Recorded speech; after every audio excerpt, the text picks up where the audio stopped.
Muchas gracias.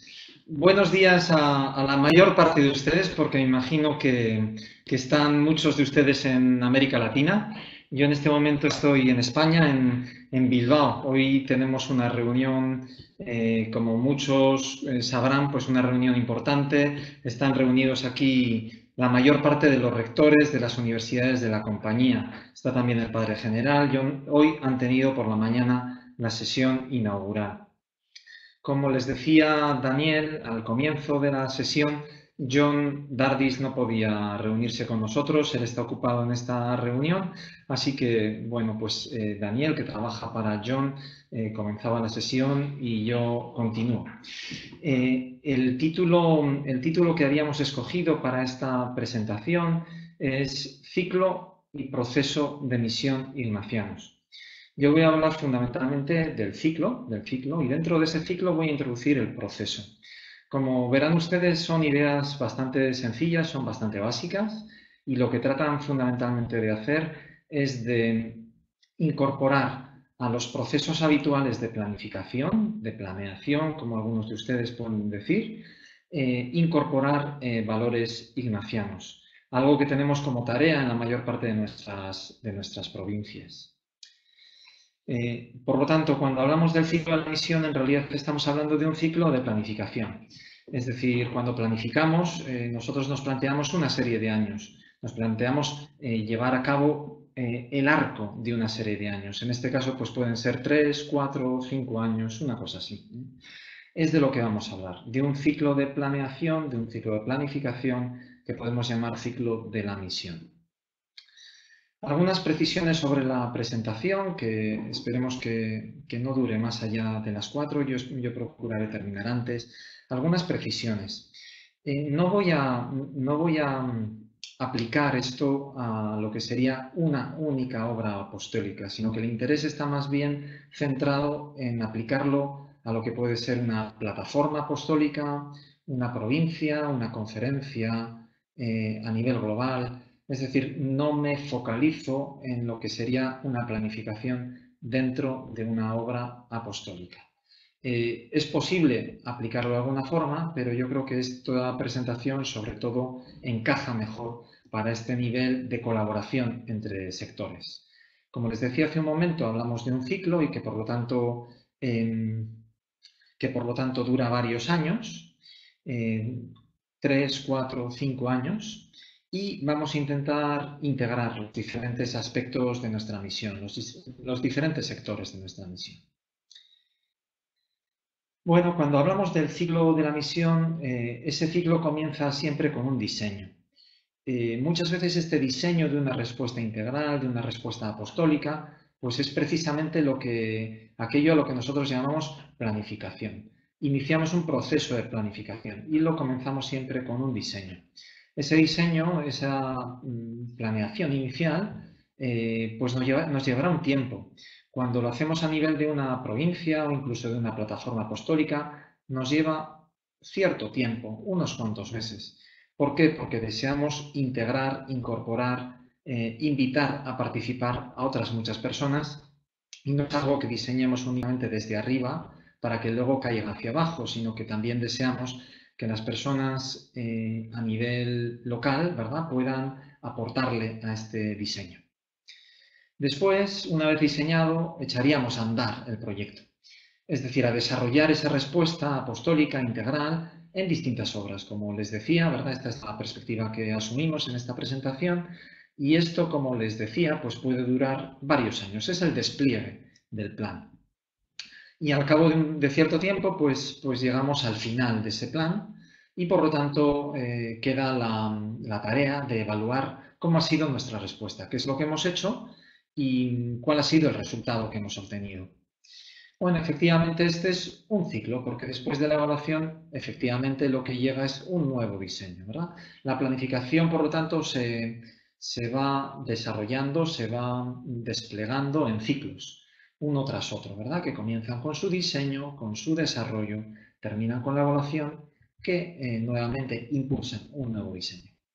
Este es el habitual ciclo de planificación, lo hagamos dentro de la compañía o lo haga una empresa o lo hagan en cualquier otro tipo de instituciones. Como saben, la mayor parte de las instituciones a día de hoy tratan de una manera o de otra de incorporar algunas de estos procesos de planeación, de planificación. Si hablamos de la Compañía de Jesús, entonces tendríamos que hablar no solamente de un ciclo de planificación, sino de un ciclo de nuestra misión. Y en ese caso también tendríamos que incluir algunos valores ignacianos.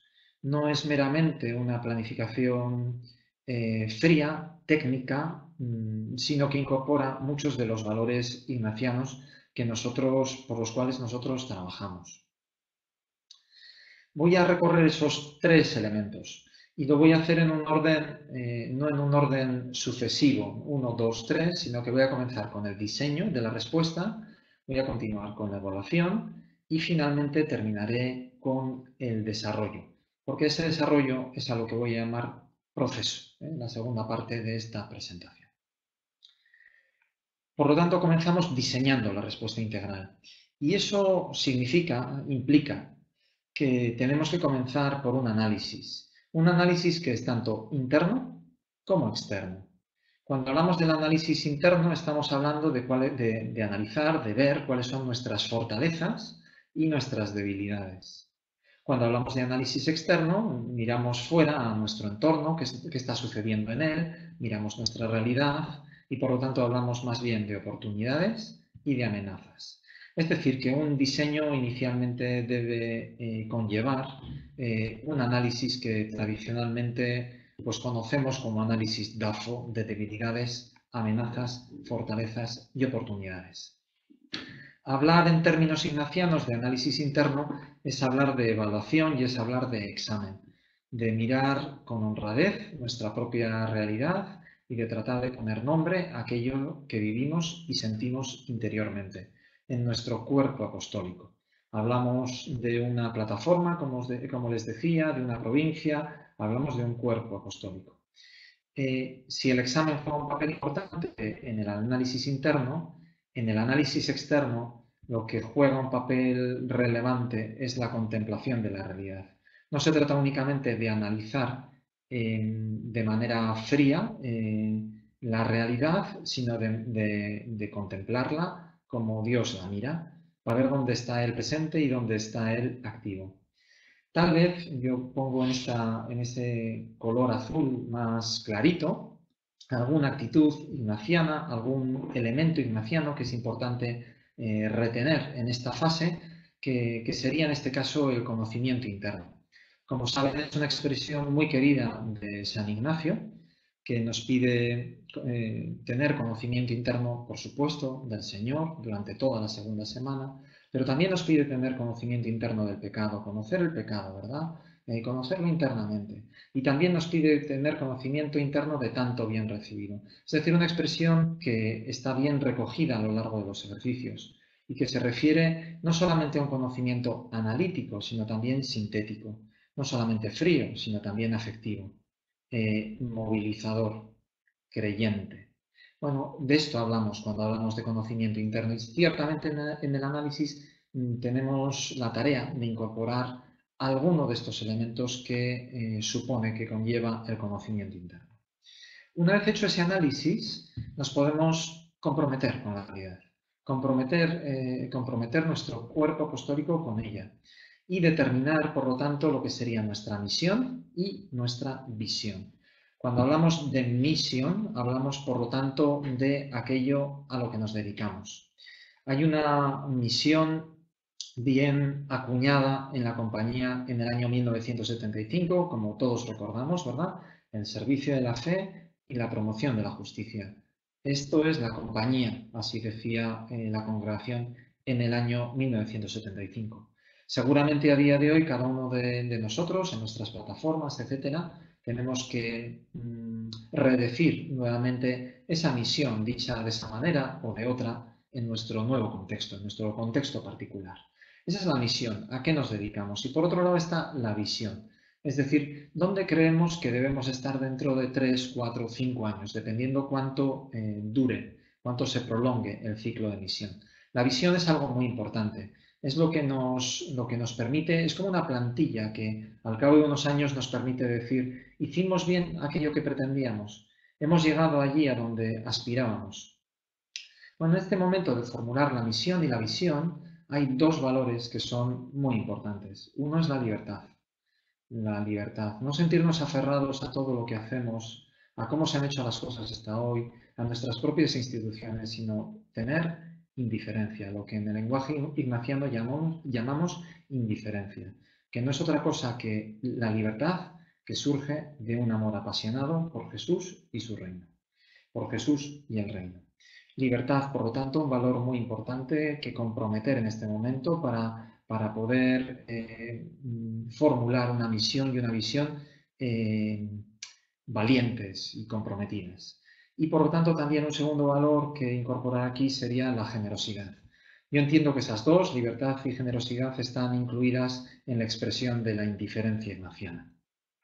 Y en tercer lugar, propiamente vendría en este tercer pasito del diseño la planificación, lo que propiamente llamamos la planificación. Es decir, establecer algunos objetivos estratégicos muy importantes que deben marcar algunas prioridades sobre todo lo que hacemos, es decir, escoger algunos campos de actividad que nos parece que son los más fecundos, los que darán lugar a mayores cambios, que nos acercarán más a la visión que hemos establecido, establecer esos objetivos estratégicos, unos poquitos, que nos marcarán la pauta a seguir en los próximos años y que contribuyen ciertamente a la misión.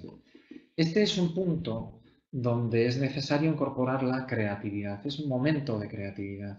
Si se fijan, el análisis no es un momento grande de creatividad, es un momento de mirar, de escuchar, de abrir los ojos y abrir los oídos, dejarnos decir por nuestra propia realidad, es un momento de honestidad.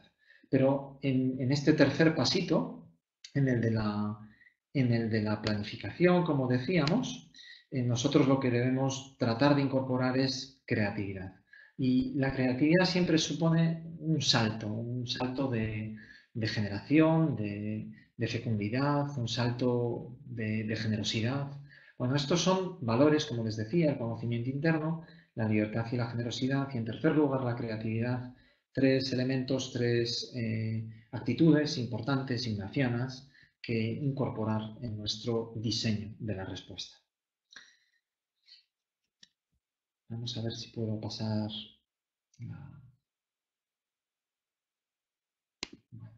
el plan inicial.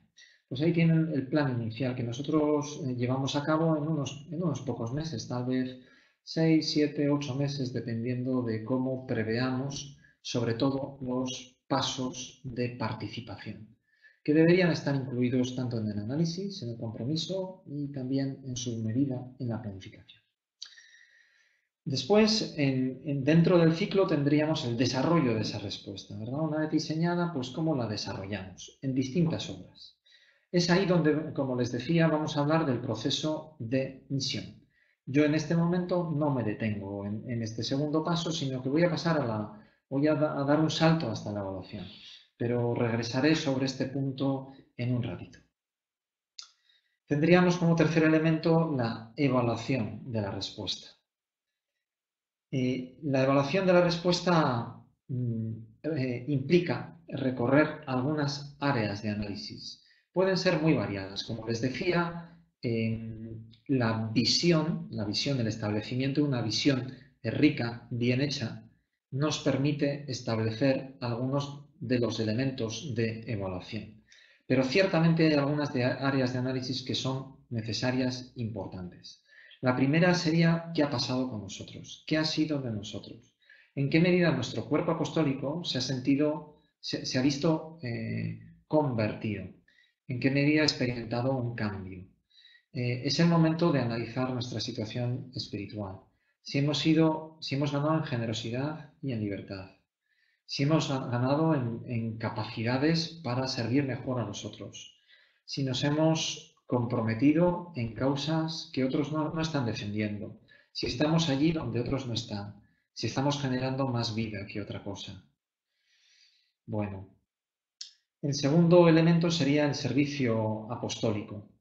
Se trataría aquí de ver cómo nuestra misión ha podido mejorar el servicio por la fe y el anuncio de la justicia, la promoción de la justicia. No solamente miramos qué ha pasado con nosotros, sino miramos también qué ocurre con nuestro propio servicio apostólico. Y en tercer lugar, podríamos incorporar un tercer elemento también aquí. Cómo se ha visto fortalecida la comunidad civil a la que pertenecemos y la comunidad cristiana en la cual también nosotros vivimos y a la que contribuimos. Si nuestra sociedad a nuestro alrededor y nuestra Iglesia, gracias en parte a nuestra propia contribución, se ha visto mejorada, ¿verdad? Se ha visto fortalecida y enriquecida. Hablamos, por lo tanto, de todo el campo de la colaboración. Así que es necesario ver nuestra situación espiritual, nuestro servicio apostólico y nuestra colaboración. Dos actitudes también muy ignacianas a las cuales debemos recurrir en este momento de oración. Por un lado, la gratitud. Es momento de agradecimiento. Nosotros hemos contribuido a lo que el Señor está haciendo en nuestra realidad. No solamente cosa nuestra, sino que ha sido mucho cosa de Dios. El Señor ha estado presente. De hecho, cuanto más grandes son los resultados, cuanto más grande es la cosecha, más conscientes somos de que efectivamente nuestra contribución fue muy pequeña y de que el Señor se hizo presente y actuó también en parte a través de nosotros. Gratitud, por lo tanto, que es una de las actitudes más importantes, pero no menos también pena. Recojo la palabra pena porque es una de las palabras que utiliza el propio San Ignacio, ¿verdad? Pena y dolor por lo que nosotros hemos causado, por lo que nosotros hemos hecho. Porque seguramente habremos tenido nuestros propios pecados activos, ¿verdad? Pero también pecados de omisión. Habremos dejado cosas importantes por hacer. Tal vez nos faltó valentía o nos faltó generosidad. Es necesario acudir a estas actitudes, ¿verdad? De la gratitud y de la pena.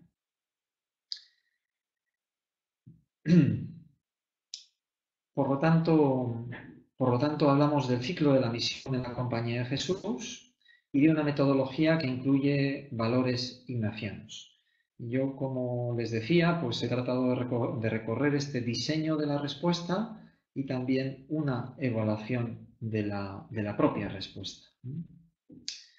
Lo expando este ciclo a partir de lo que les acabo de presentar, ¿verdad? Este sería el primer elemento de diseño, con su análisis interno y externo, con el compromiso que nosotros adquirimos, con libertad y generosidad, y con nuestra planificación, establecimiento de algunos objetivos estratégicos, algunas veces se llaman de otra manera, líneas estratégicas, etc.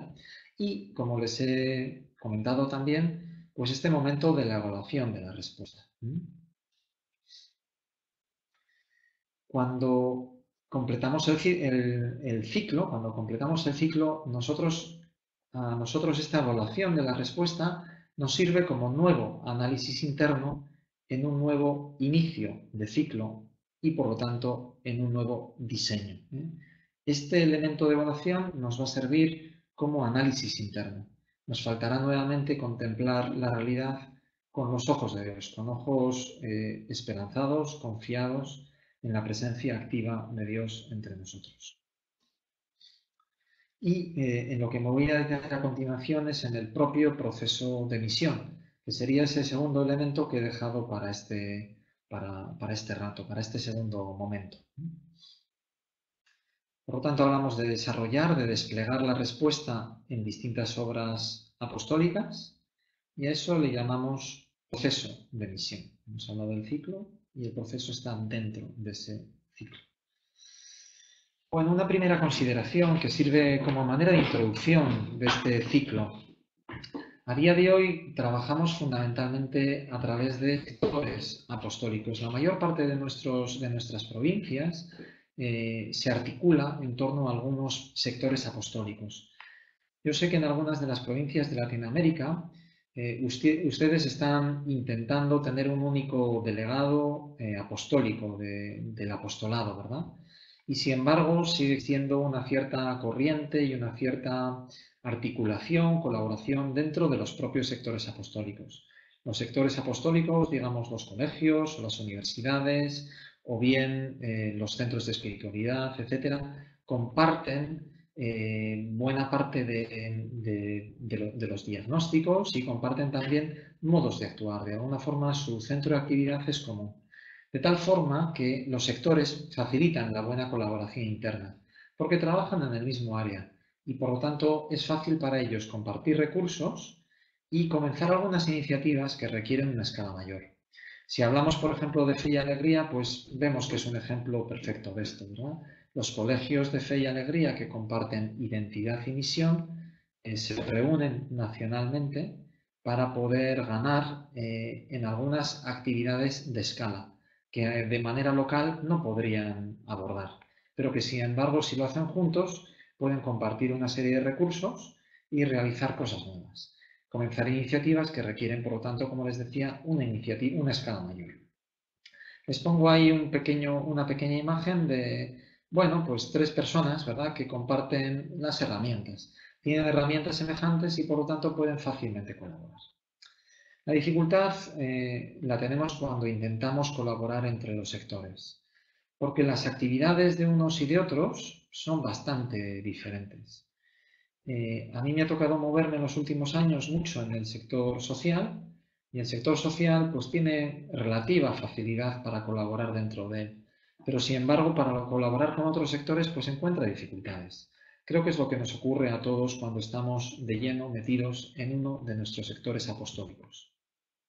¿Cómo podemos colaborar personas con este tipo de instrumentales o con este otro tipo de instrumentales? Incluso con este distinto estilo, ¿verdad? De juego, de como aparece aquí, de deporte o más serio, más serio y más frío, ¿verdad? Como el que tenemos en esta otra imagen. Necesitamos, por lo tanto, algunas nuevas perspectivas de misión. El enfoque exclusivo de los sectores no nos permite abordar bien algunas de las cosas que queremos que nuestra misión requiere. Es ahí donde podemos introducir este proceso de misión. Lo que yo les voy a presentar es solamente una imagen, un esquema, que podemos llamar un modelo, que nos puede ayudar a abordar nuestra misión de un modo distinto, con una nueva perspectiva. Es un modelo, un esquema y por lo tanto, como siempre sucede con los modelos, pues es simple y tiene limitaciones. Pero a veces la simpleza, ¿verdad? O la simplicidad nos permite hacernos preguntas que van un poquito más allá y nos permite pues pensar un poquito mejor. No se trata de otra cosa, este modelo no pretende otra cosa. Y en este proceso incluye estos 5 elementos. Por un lado, el acompañamiento. Miren, el modelo con esta flecha, lo único que pretende señalar es una cierta progresión cronológica, cuando nosotros nos encontramos en una nueva situación, en una nueva realidad. Habitualmente los jesuitas, los colaboradores que trabajan con ellos, ¿verdad? Lo primero que hacemos es encontrarnos con las personas y acompañar allá donde vamos, estar con ellas, encontrarnos de tú a tú, conocerlas. No llevamos nuestras chaquetas, nuestros identificadores, no, sencillamente nos asomamos como personas y nos encontramos de tú a tú con los demás. Es el acompañamiento, un elemento que permanece con el tiempo. Pero enseguida el acompañamiento, les digo en esta evolución cronológica, enseguida el acompañamiento da paso al servicio. Y el servicio tiene que ver con que nosotros disponemos de algunos recursos personales, materiales, que nos damos cuenta que podemos aportar a los demás, a esas personas con las que nos hemos encontrado y que procuramos acompañar. Tratamos de servirlas. Y además este es un elemento que está presente desde el inicio de la compañía, la ayuda a las ánimas. Pero siempre damos un tercer paso. Tiene que ver, yo creo, con algo muy original de la espiritualidad ignaciana y de la espiritualidad de la propia compañía. Tiene que ver con la reflexión. No solamente servimos y acompañamos, sino que pensamos la realidad. La realidad nos devuelve preguntas a las cuales tratamos de dar algún tipo de respuesta. Podemos decir, por lo tanto, reflexión, podemos hablar de investigación. Bueno, de esto estamos hablando, sobre aquello que nosotros vemos en la realidad, allí donde estamos acompañando y sirviendo. Nunca nos hemos detenido ahí. Hemos siempre tratado de hablar, de comunicar aquello que hemos visto. Por lo tanto, se trata también de la tarea de sensibilización. Hablar, comunicar, dar a conocer aquello que nosotros hemos visto. Siempre lo hacemos desde la rigurosidad que permite la reflexión y la investigación. Yo creo que dentro de la Iglesia, pues la compañía se caracteriza, junto con otras órdenes, por el rigor académico, por su apostolado intelectual. Como saben, una de las preferencias apostólicas de la compañía hasta el día de hoy. Y finalmente, trabajamos también por la transformación. No nos detenemos aquí, no nos detenemos con sensibilizar, sino que tratamos de transformar la realidad. Muchas veces porque esa realidad en la cual, como decíamos, ¿verdad?, está presente la gracia de Dios y por lo tanto tiene algo de ya sí, ¿verdad?, ese reino que ya está entre nosotros, pero sin embargo también tenemos que decir que no, todavía, ¿verdad?, aún no está de una manera completa y por lo tanto necesita una transformación. Es el campo en el cual también hablamos de la advocacy, de la defensa de los últimos, de la incidencia política. Este proceso lo hemos trabajado en las últimas décadas. No es ningún invento, ¿verdad?, que en este momento estemos generando, sino que en buena medida venimos trabajando en él desde hace bastante tiempo, ¿no? Y de distintas maneras nos hemos referido a él. Yo creo que nos resulta como muy conocido, muy connatural. Tal vez no con esta presentación concreta, específica que tenemos aquí. Y a mí sí me gustaría decir, como les comentaré un poquito más adelante, que todas nuestras actividades, todas nuestras obras encuentran algún lugar en este proceso. Todas se pueden reconocer en algún sitio de este proceso. Sin embargo, ninguna institución, habitualmente una institución, es capaz de dar cuenta de todos los elementos satisfactorios de una manera plausible, sino que normalmente nuestras instituciones, algunas de ellas, se tienden a especializar en alguna de ellas, en alguna de estas fases. De tal forma que algunas trabajan más en el servicio, otras más en la sensibilización. Y esto supone que si queremos trabajar por el proceso de misión de una manera coherente, consistente, necesitamos establecer, articular una colaboración global entre los sectores y las obras apostólicas. De tal forma que para dar cuenta de este proceso de misión, la colaboración es esencial. Esa colaboración es radicalmente esencial. Y hablamos sobre todo de colaboración de personas y de obras. Me detengo un poquito más en cada uno de estos 5 elementos del proceso de misión. El primero sería acompañar, doy una palabrita más sobre cada uno de ellos. El acompañamiento. El acompañamiento es una fuente espiritual. Es nuestra primera fuente espiritual. Nosotros cuando nos encontramos con las personas, al terminar el día, haciendo examen, ¿verdad?, nuestro día, nos encontramos con los demás. Y nos damos cuenta que ese encuentro con los demás, ese acompañamiento directo, es el que genera ilusión, es el que genera sentido, es el que genera esperanza. Es una profunda fuente espiritual. El decreto 2, pues así decían los congregados, ¿verdad?, que nuestra fe en el encuentro con los últimos, el encuentro con las personas que trabajan a favor de ello, es donde nuestra fe se ha hecho más. En segundo lugar, ese acompañamiento obedece a una dinámica de encarnación y de inserción. Nos permite el acompañamiento meternos en la realidad, encarnarnos en ella. Asimismo es la condición de nuestra credibilidad.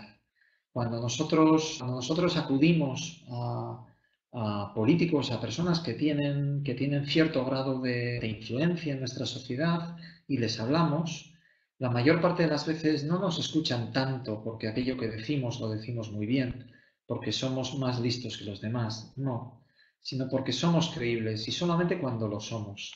Nos escuchan porque estamos presentes en aquellos lugares de los que hablamos. Hace poco aquí en España se hizo un informe sobre la condición de los centros de detención de inmigrantes y es un informe que tiene una gran acogida a nivel español, precisamente porque la compañía lleva bastantes años trabajando dentro de esos centros y por lo tanto tiene una credibilidad. Y por último, en el acompañamiento nosotros generamos relaciones horizontales. Yo creo que a todos nosotros nos son necesarias y muy especialmente a los jesuitas. Desprendernos de muchas de nuestras, de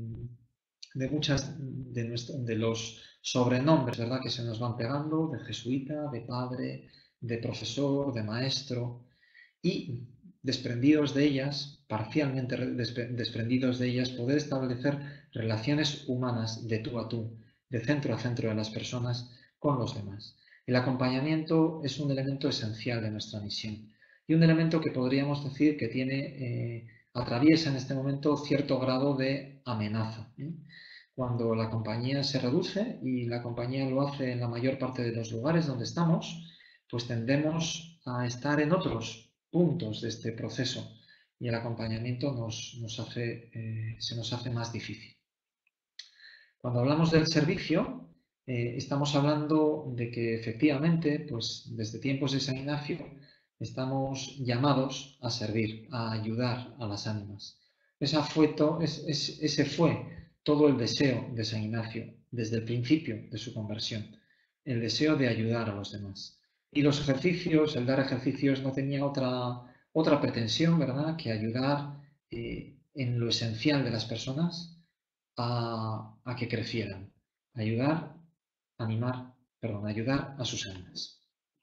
El servicio habitualmente necesita instituciones. Fácilmente el servicio se configura en una institución que tiende a crecer. Y las mayores instituciones que tenemos en la compañía se encuentran en este ámbito del servicio.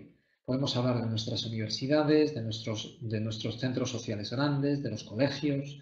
Las grandes instituciones proceden de nuestro deseo de servicio y son proveedoras de servicios. El riesgo que tiene el servicio, tan importante como es el riesgo de la complacencia y del orgullo. No pocas veces nos sentimos más importantes, más grandes, más relevantes, más escuchados, precisamente por estas grandes instituciones que tenemos, que muchas veces han nacido en las periferias de nuestras ciudades, pero que con el paso del tiempo, cuando ellas han permanecido, las instituciones han permanecido, han pasado a estar en el centro de nuestras ciudades, muchas veces incluso atrayendo a parte de las personas que hoy viven alrededor de ellas. El riesgo de la complacencia y del orgullo siempre está presente y hay que estar atentos a él. Por último, tendríamos que decir en este punto que el servicio conlleva una asimetría en las relaciones, ¿verdad? Así como el acompañamiento establece relaciones horizontales, en el servicio, nosotros que establecemos relaciones, por ejemplo, dentro del aula, entre maestro y estudiantes, o bien dentro de la propia iglesia, entre sacerdotes, ¿verdad?, y personas que vienen a nuestros templos, ¿verdad?, hay una asimetría en la relación.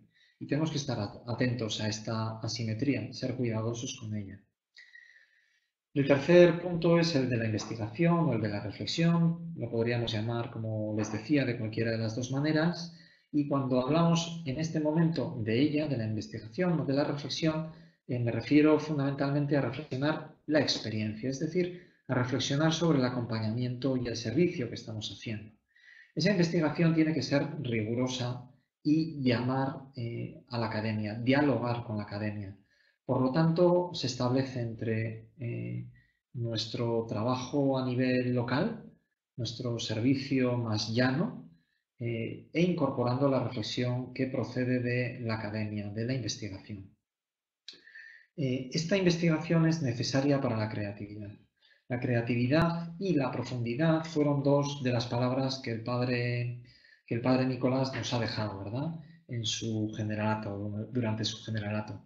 Y él tenía como muy importante la necesidad de llevar a cabo una investigación rigurosa y profunda, ¿verdad? La investigación nos proporciona ese rigor, esa creatividad y esa profundidad. Y es herencia, finalmente, del padre Kolbenbach, esta expresión de desde los pobres y para los pobres. No hacía sino repetirla cada vez que acudía a una universidad y tenía un discurso hacia las autoridades de la universidad. Les decía, hay que investigar, pero no cualquier punto de vista nos vale. Tenemos que hacerlo desde los pobres y con la finalidad de mejorar sus vidas, para los pobres. En cuarto lugar, hablamos de sensibilización, que significa comunicar tanto ideas como imágenes, como también sentimientos. Hablamos de hacerlo a públicos diversos, hablamos de celebración y hablamos de generación de nueva cultura. La Congregación General 34 nos dejó el legado, ¿verdad?, del deseo de transformar la cultura. Solo transformando la cultura podremos también transformar nuestras estructuras políticas y económicas. Necesitamos trabajar el humus social, cívico, en el cual estamos inmersos. Y esa transformación sociocultural es muy importante. La sensibilización opera en este terreno. Y finalmente tenemos el advocacy, que tiene que ver con defender la incidencia política, que tiene que ver con defender a los últimos y tiene que ver con contactar a decisores públicos. Una reflexión más con un signo de interrogación. Bueno, es probable que cuando nosotros acompañamos y servimos nos encontramos muy alejados, en las fronteras, nos encontramos en grandes fronteras, en fronteras del dolor, del sufrimiento, en fronteras de la marginación, de la exclusión, en fronteras también de la increencia. Bueno, y por otro lado, cuando estamos sensibilizando y tratamos de defender, de hacer incidencia política, nosotros lo que tratamos aquí es de tender puentes entre aquellos que son capaces, tienen una influencia sobre nuestra sociedad y aquellos que sufren, aquellos que se encuentran en una situación peor, ¿verdad?, más deteriorada. Nosotros generamos puentes. Estos dos elementos de acompañamiento y servicio se mueven más en el nivel local y podríamos decir que la investigación, la sensibilización y el advocacy, la incidencia, se mueven más en un ámbito de creación de redes, de colaboración extendida, amplia, nacional, internacional, regional. ¿Dónde están nuestras instituciones? Yo les decía hace un momentito, ¿verdad?, que nuestras instituciones, todo aquello que hacemos, de alguna forma se podría ubicar en este proceso y que por lo tanto nos permite ver de manera diferente aquello que estamos haciendo. Nuestras comunidades acompañan, ¿verdad? Hay veces que nuestras comunidades acompañan. A veces están demasiado acantonadas y están demasiado cerradas, pero es posible que nuestras comunidades se encuentren cerca de las personas y las acompañen. Entre nuestras casas, podamos convivir con ellas, etc. A su vez, algo parecido hacen las parroquias, acompañar a las familias, pero también ofrecen un servicio parroquial, sacramental, a muchas de las personas. Si podemos hablar de otras obras, como son las obras sociales, que son aquellas que sirven, que ofrecen un servicio, podemos decir, de caridad. Tenemos nuestros colegios, que también sirven, ofrecen un servicio educativo. En ocasiones también acompañan a las familias. Tenemos nuestras universidades, que sirven, ofrecen un servicio universitario, que también investigan y que en ocasiones pueden llegar incluso a la incidencia política, incidencia pública. Hablamos de nuestros templos, que ofrecen habitualmente servicios sacramentales, y hablamos de nuestros centros de espiritualidad, que ofrecen también servicios espirituales a las personas que se acercan a ellas. Pero también tenemos publicaciones, bastantes revistas, que lo que hacen fundamentalmente es sensibilizar. La mayor parte de nuestras revistas tratan de hacer esto, dar a conocer, poner en contacto con otras realidades. Algunas de ellas también se atreven con la investigación, investigan, profundizan y hablan de ello, lo llevan a sus páginas. Tenemos también centros de fe y cultura, fe, justicia, cultura, dependiendo de las provincias, se llaman de una manera o de otra, que también buscan sensibilizar en el entorno de nuestra sociedad y en ocasiones también tienen un elemento investigador, reflexivo. Cuando hablamos de centros sociales, no tanto de obras sociales, de centros sociales, hablamos de centros, de instituciones que investigan, sensibilizan e inciden, y que lo tratan de hacer de una manera coordinada, se especializan en eso. Y luego también tenemos que recordar a muchos jesuitas individuales, insignes, bien conocidos en nuestro entorno, que son capaces de hablar de cuestiones candentes en nuestra sociedad, sensibilizando sobre ellas, sobre esas cuestiones, ¿verdad? Y que juegan un papel importante. Muchas veces somos conocidos por ellos.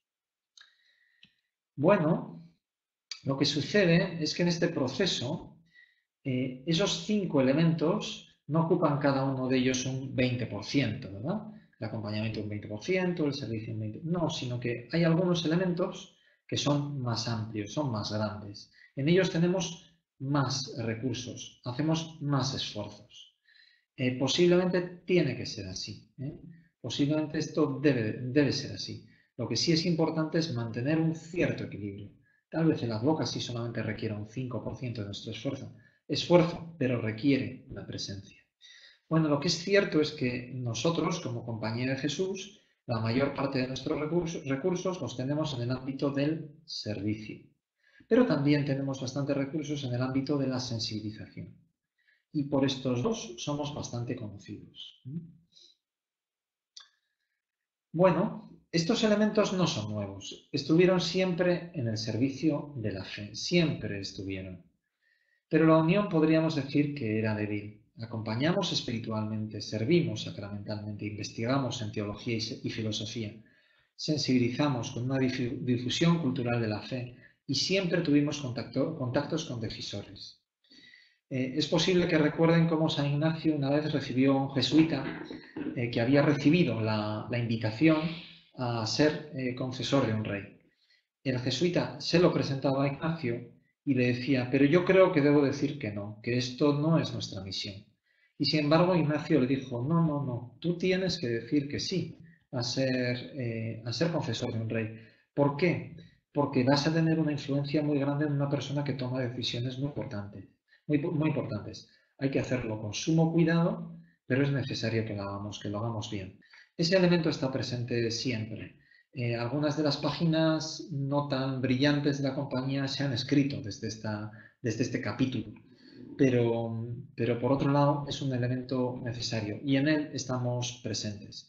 Y a mí me gustaría hoy hacer también un recuerdo muy especial a nuestro compañero, el rector de la UCA de Managua, ¿verdad? José Alberto Idiáquez, en este momento en una situación muy delicada precisamente por tener una voz pública en una situación que atraviesa el país enormemente comprometida. Como les digo, esto siempre estuvo presente, pero la unión era débil. Pero sí es cierto que hubo una ligazón histórica entre la investigación en teología y filosofía y la sensibilización.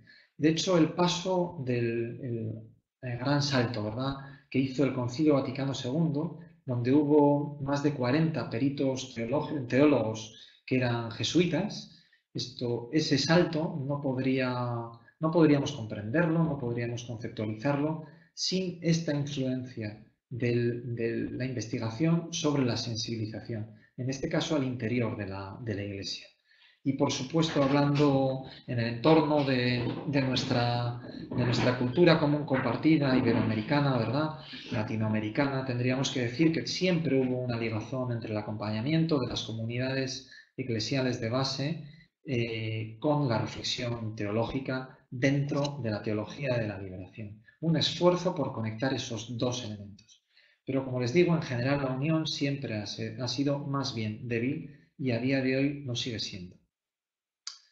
Bueno, hasta 1949, donde hay una carta del apostolado social muy importante del padre Janssens, podríamos decir que en la compañía fundamentalmente lo que hubo fue servicio más bien caritativo y la promoción de la justicia no estaba tan presente. Es Janssens el que empieza a decir que la caridad política es un amor más grande que el del amor de uno con el otro, el amor personal, de una dimensión meramente personal. El amor cívico público es más importante porque es más universal, es un amor más universal. Ese es uno de los contenidos que expresa esa carta de 1949 y que nos va hablando de ese capítulo de la promoción de la justicia que alcanzará su expresión más completa en 1975. En el mundo civil, nosotros a las obras que acompañan y sirven, que están en muchos de nuestros países, pues las podemos denominar obras de caridad. Pero luego también tenemos dentro de nuestras sociedades ONGs de derechos humanos, pues hablamos ONGs de defensa de los derechos humanos, hablamos de Amnistía Internacional, etcétera, ¿no? ONGs de derechos humanos. Pero yo creo que hay una integralidad propia de la compañía donde podemos reconocer todo lo que nosotros somos, todas las obras que nosotros tenemos y que nos dedicamos a este conjunto, ¿verdad? A este gran conjunto integral de actividades de misión, de acompañamiento, servicio, investigación, etc. Voy terminando con una breve consideración, una consideración muy sencilla sobre el movimiento espiritual del proceso de misión, ¿no? ¿Por qué lo hago? Pues porque necesitamos seguir introduciendo nuestra actividad planificada, nuestra actividad planeada dentro de un gran movimiento espiritual. Yo creo que necesitamos mirar a la vez esas dos realidades. Lo he intentado hacer en la primera parte, ¿verdad? Hablando del diseño de la respuesta y también de la evaluación. He incluido algunos elementos dentro del proceso y ahora echamos un poquito para atrás, nos alejamos un poquito del proceso, lo miramos con un poquito más de distancia y observamos este movimiento espiritual por si a ustedes les puede servir. Pues podemos recordar ese número importante de los ejercicios espirituales, 236, contemplación para alcanzar amor, donde Ignacio nos pide que contemplemos cómo Dios actúa y trabaja en todas las cosas. No es meramente un Dios que crea, que todo lo genera, ¿verdad? Sino que está presente en la vida, está presente en la historia. Y posiblemente buena parte del ejercicio de discernimiento que nosotros hacemos y que Ignacio emprendió, tiene que ver con este observar cómo Dios actúa y trabaja en todas las cosas. ¿Qué hace? Acompaña a los necesitados.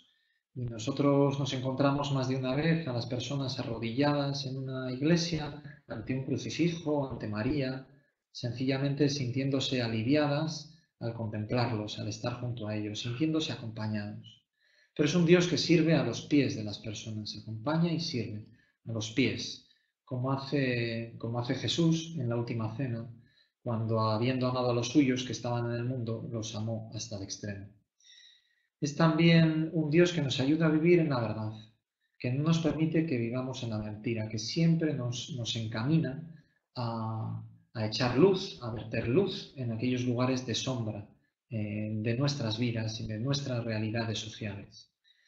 Es un Dios que hace que su nombre se conozca, ¿verdad? Que se conozca y pueda ser santificado, que ese nombre sea el nombre de Dios, del verdadero Dios. Nos ayuda a esto, trabaja por ello, y que transforma las comunidades, las sociedades, el mundo. Acompaña, sirve, genera verdad, da a conocer su nombre, transforma. Nosotros respondemos colaborando. Esto es lo que nos pide precisamente la contemplación para alcanzar amor, que respondamos colaborando. Tomad, Señor, y recibid, ¿verdad? Que igual que nosotros hemos recibido tantas cosas, también contribuyamos más con nuestras obras que con nuestras palabras. Y respondemos acompañando, sirviendo, investigando, sensibilizando y transformando. Y esto es una profunda experiencia de Dios. que ciertamente nos renueva a nosotros y también renueva nuestra misión.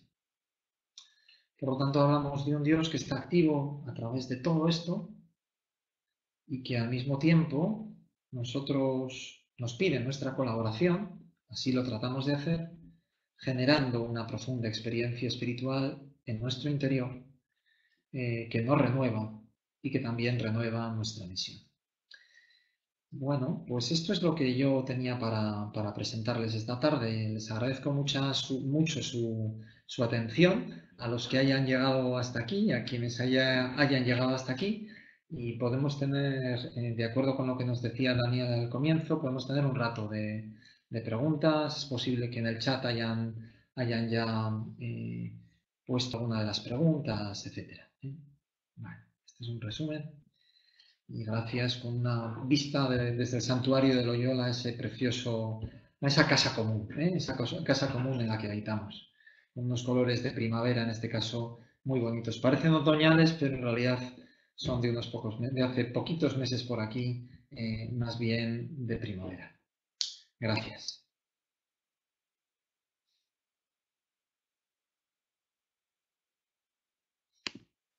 Pachi, thank you very much for this.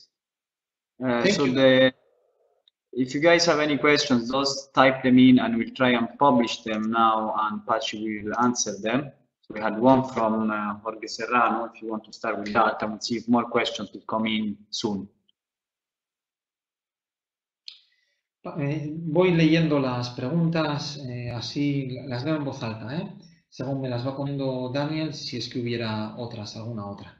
Pachi, en tu análisis, gozo y pena se relacionan con la transformación o no de nosotros mismos y de la realidad, no con la cantidad de cosas que hacemos o dejamos de hacer. Sí, yo creo Jorge, me alegro de saludarte, Jorge, espero que estés bien, sí, yo creo que gozo y pena se relacionan, gozo y pena, decía yo gratitud y pena, ¿verdad? Yo creo que se relacionan con nuestra propia transformación. La gratitud nos permite reconocer a Dios. Seguramente la gratitud es lo que mejor nos permite reconocer a Dios presente, activo, ¿no? ¿Qué agradecemos? A Dios presente en la vida.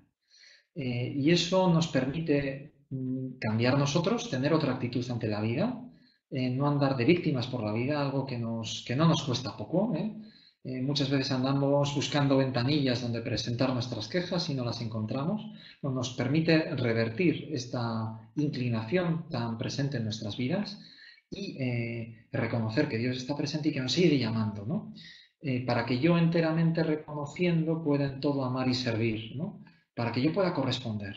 La gratitud nos permite la correspondencia, es lo que nos permite la correspondencia.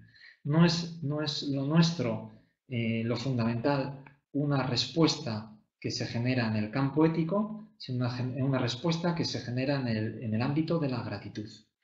Y la pena nos permite ir cambiando o preparando nuestro cambio. Sabemos que el cambio es enormemente difícil. Es muy difícil en nuestras vidas cambiar, ¿no? Pero yo creo que la pena nos permite poner una gota de verdad en ella, en la vida, y al mismo tiempo ansiar otro modo de estar ante nuestra realidad. Y ese es un escaloncito importante. Nuestra transformación finalmente no ocurre únicamente por nuestro esfuerzo, ni siquiera por nuestros sentimientos, sino que se genera por pura gracia. Nosotros sabemos que se genera por pura gracia, que hay que pedir.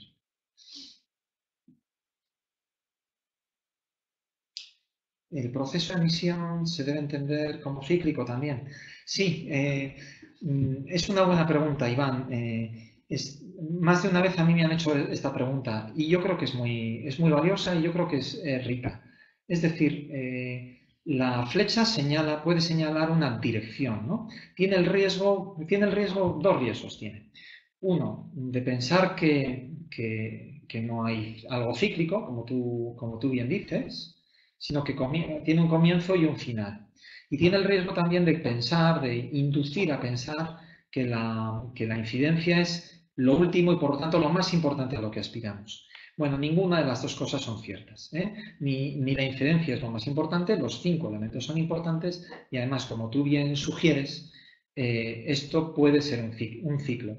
Es decir, que nuestra incidencia nos permite acompañar de otra manera a las personas, nos permite servirlas de otra forma, nuestra sensibilización nos ayuda a estar presentes de otra manera. Hay una fecundidad mutua de estos elementos y posiblemente la riqueza procede también de esto. De tal forma que, como te digo, algunas personas sugieren que esto sería mejor representarlo con un círculo y no tanto con una flecha, como yo os presentaba en este momento. ¿Has visto que en las empresas se ha incluido la planificación por escenarios? Que es un elemento válido para nosotros. Rafael, yo lo siento, pero yo no conozco esta aproximación. Así que no, tú sabes más que yo y esto espero que en algún momento nos puedas compartirlo. Yo ciertamente no la conozco y por lo tanto no te puedo responder. La evaluación no debería ser un proceso constante a través del examen. En algunos modelos se habla de monitoreo y evaluación. Efectivamente, Jorge.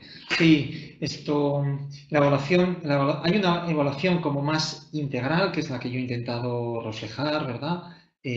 Más integral, que debe ser hecha como con más elementos, con más tiempo, incorporar a las personas. Es un momento donde llamar a lo que llamamos nuestros interlocutores, lo que se suele decir los stakeholders, ¿verdad?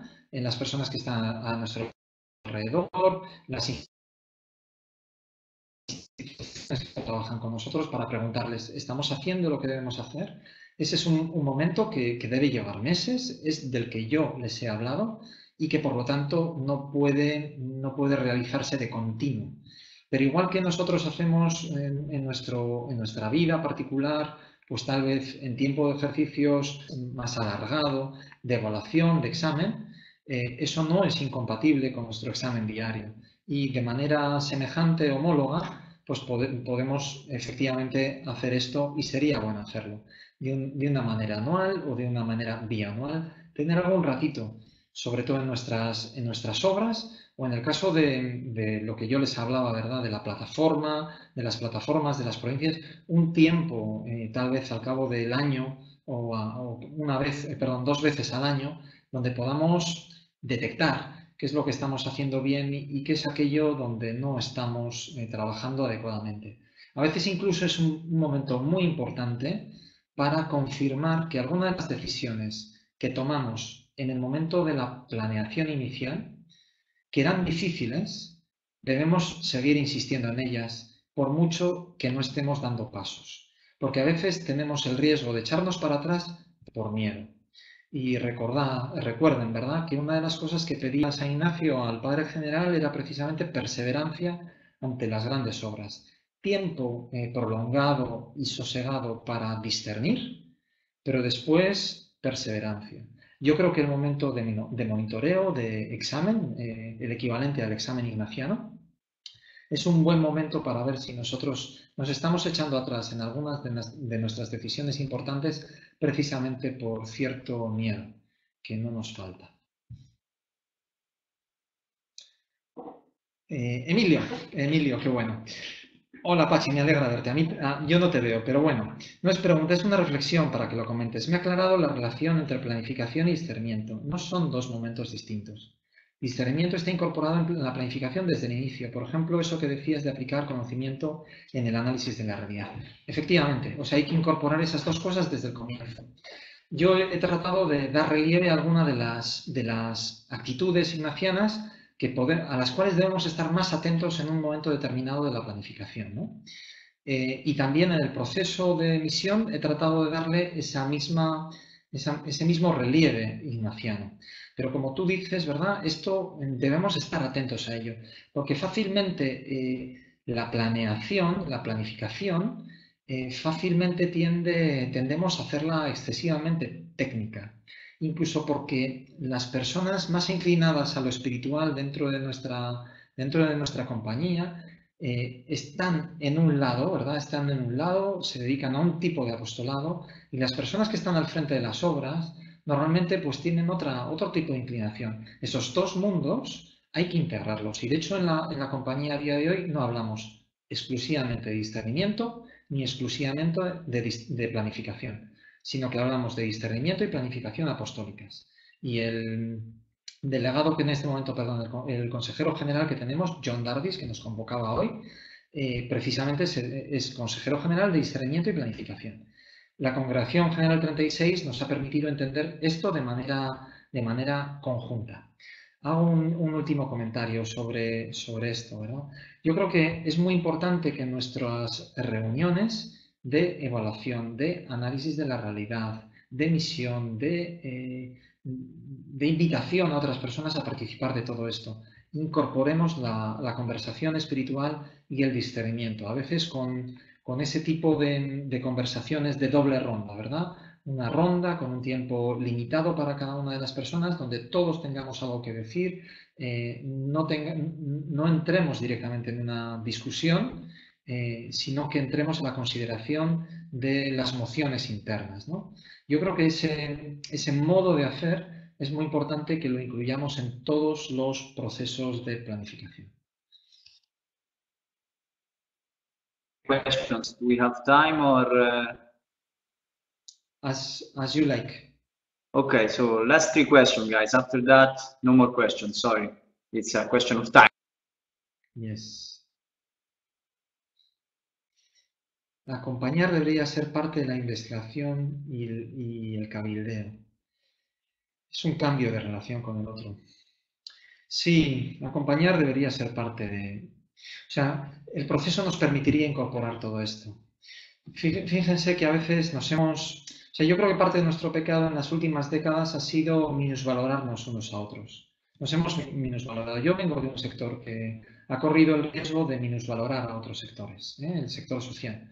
Y yo creo que el proceso nos permite ver que la misión es muy amplia y que aquí todos tenemos algo valioso que aportar y que todos tenemos que dar cuenta los unos de los otros. Efectivamente, o sea, en la investigación, hablamos de una investigación pegada a la realidad, pegada a lo que hacemos. Hablamos de una investigación que debe ir rescatando los datos de la propia realidad. No es una investigación puramente académica en diálogo solamente con los mejores artículos que se han publicado en la materia, ¿no? Hablemos de inmigración, hablemos de increencia, de lo que hablemos, del campo que hablemos. No, tiene que ser una investigación basada en lo que nosotros estamos viendo. Porque además una de las cosas que yo creo que todos nosotros hemos comprendido es que efectivamente las personas que están a pie de calle muchas veces llegan a conclusiones racionales que son prácticamente un atajo sobre la reflexión larga de los razonamientos, ¿verdad? Hay gente que sencillamente por intuición en la realidad es capaz de ver cosas que a otros en la investigación académica les llevan muchos razonamientos, largos razonamientos. Acompañar está llamado a ser incorporado a la investigación y, por supuesto, a la incidencia. Nosotros tenemos, ¿verdad?, un compañero en Camboya que ha estado durante muchos años, también a día de hoy, trabajando para los discapacitados físicos, personas que han pisado una mina antipersonal en el campo, muchas veces niños, y tratando de generar sensibilización a nivel internacional. Siempre que lo hacía, iba acompañado de alguna de estas víctimas. Muchas de ellas no hablaban inglés, sencillamente hablaban su pobre camboyano, no conocido más allá de sus propias fronteras. Pero su cuerpo hablaba, su vida hablaba, y eso generaba una capacidad de incidencia y de transformación en los decisores públicos, que fue un éxito para una campaña internacional por la prohibición de las minas antipersonales. Sí, es necesario incorporar el acompañamiento tanto a la investigación como al cabildeo. La planificación es un proceso, Rosana, muy buenos días, Rosana. Supongo que estás en Ecuador. La planificación es un proceso general a nivel de la provincia o conferencia, pero ¿qué hacer para que las obras, organizaciones entren en este proceso? Ya que las obras tienen sus propios procesos de planificación. ¿Cómo hacer que las obras entren en él? Pues no hay recetas. Yo creo que no hay receta, Rosana, y posiblemente tú lo sepas mejor que yo. Yo creo que esto depende mucho de liderazgo. Nada de esto va adelante sin un liderazgo importante a nivel de la plataforma, como decíamos, o de la provincia o de la región, ¿verdad? Yo creo que aquí hay un elemento muy importante, que es que necesitamos engarzar todo este proceso, este modo de trabajar con nuestra estructura jerárquica tradicional, que tiene que ver con las provincias, obras y comunidades, ¿verdad? Con el provincial, los superiores y los directores. Y esto tiene que ver efectivamente mucho con liderazgo. Pero dada la cultura en la cual vivimos, que es una cultura que tiene dificultades con la colaboración, todos lo sabemos, necesitamos un cambio cultural en este campo, pues a veces sucede que hay directores, directoras, suelen decir que son mejores los laicos y laicas para esto, que tienen dificultades para la colaboración. Y posiblemente a veces pues, hay obras que se nos escapan y que no podemos incorporarlas. Por eso, para no desesperar, es bueno tener alguna unidad, algún conjunto de obras y sectores suficientemente amplio para trabajar en este campo, de manera que si alguna de las obras se queda fuera, pues no, como les digo, no desesperemos. Vamos descubriendo la colaboración como modo de proceder. Esto acontece junto al hecho de que tenemos que planificar en el camino, pero es necesario planificar con un cuerpo apostólico en colaboración. ¿Cómo es esa relación entre el desarrollo de la colaboración en las obras, provincias, regiones y la planificación necesaria para avanzar en la misión? Entre el desarrollo de la colaboración y la planificación. Sí, yo creo que deben ir de la mano, ¿verdad? Yo creo que es un buen tiempo, estamos en muy buen tiempo. La llamada de la Congregación General 36 y el liderazgo que tenemos en este momento del padre Sosa es un buen escenario para ir avanzando en esto. Yo creo que el tiempo nuestro es un tiempo de integración, es un tiempo de colaboración. Durante muchos años la compañía ha crecido por despliegue geográfico, por despliegue de obras, por multiplicación. Yo creo que en este momento nuestra mayor fecundidad apostólica va a venir precisamente de la colaboración, es decir, de la integración, de trabajar no tanto por el despliegue, por la separación, ¿verdad? Sino por la división, perdón, sino por la integración. Es tiempo de integración y la colaboración es uno de los modos en que nosotros trabajamos de una manera más integral. Yo creo que la planificación nos va a ayudar mucho en esto, pero sin duda, pues aquí lo que tenemos es un enorme reto de cambio cultural, una cierta revolución cultural.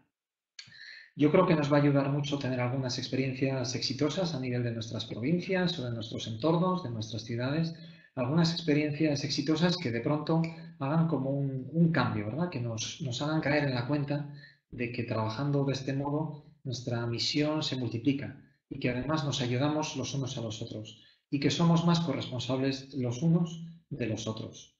Bueno, yo creo que este es un camino que recorreremos y que además será enormemente fecundo. Y yo pienso que también, pues a lo largo del tiempo, iremos viendo en nuestros exámenes, en nuestra oración, que Dios está presente en todo esto. Thank you very much, Pashi. You've been fantastic, like the last time in English. So if you want to show your love for Pashi, just thank him in the chat. And whoever needs a copy of the video, you can send me an email after this. You'll get a thank you email with my contacts. So let me know if you need anything. And thanks a million, Pashi. It's been great. Mil gracias a vosotros, a ustedes por la atención que ha durado mucho. Y un gusto también saludarles. Un fuerte abrazo.